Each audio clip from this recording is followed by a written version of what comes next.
We looked at growth that's happening in the region and tremendous demand for another 1 million residents to come to the Metro Vancouver region. What are some of the challenges we're going to experience, and what are some of the solutions we'll see? We heard about shared mobility and all that entails, from scooters to bikes to electric bikes to car share, et cetera, et cetera, et cetera. And that could be one of is one of the key issues we have to tackle as transportation challenges.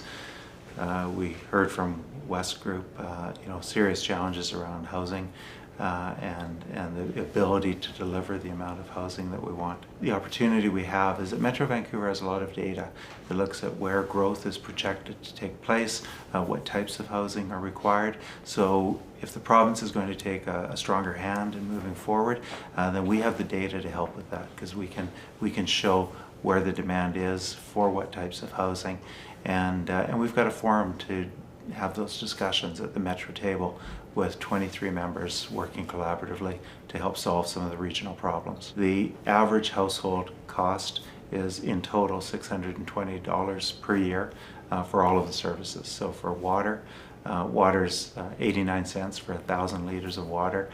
Tremendous value when a third of the planet is struggling to get access to water.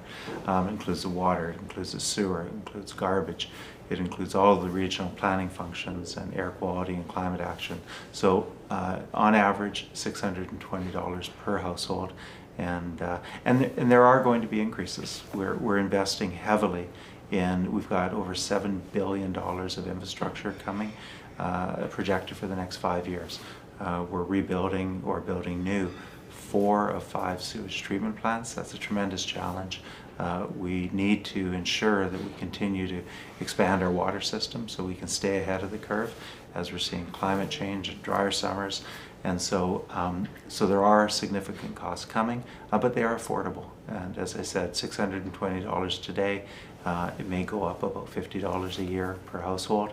And when we look at inflation and what we see for a cell phone bill or for our internet, certainly we need to prioritize water, sewer, solid waste.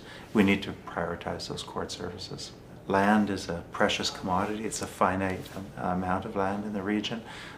We heard whether we talked about intensifying land use for housing through increasing density, increasing job space and increasing density of jobs. We heard talking about increasing the density of agriculture through agri-tech, so that we're producing 40% more product, but on a smaller footprint.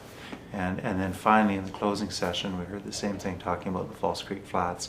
How do we maintain the industrial region serving function that's needed? We've got an industrial land crisis in the region, but how can we use the land more effectively so we still meet those needs and also allow other opportunities at the same time? So I was actually thrilled to see the innovative thinking, but also common understanding of what the challenges are and what we need to do.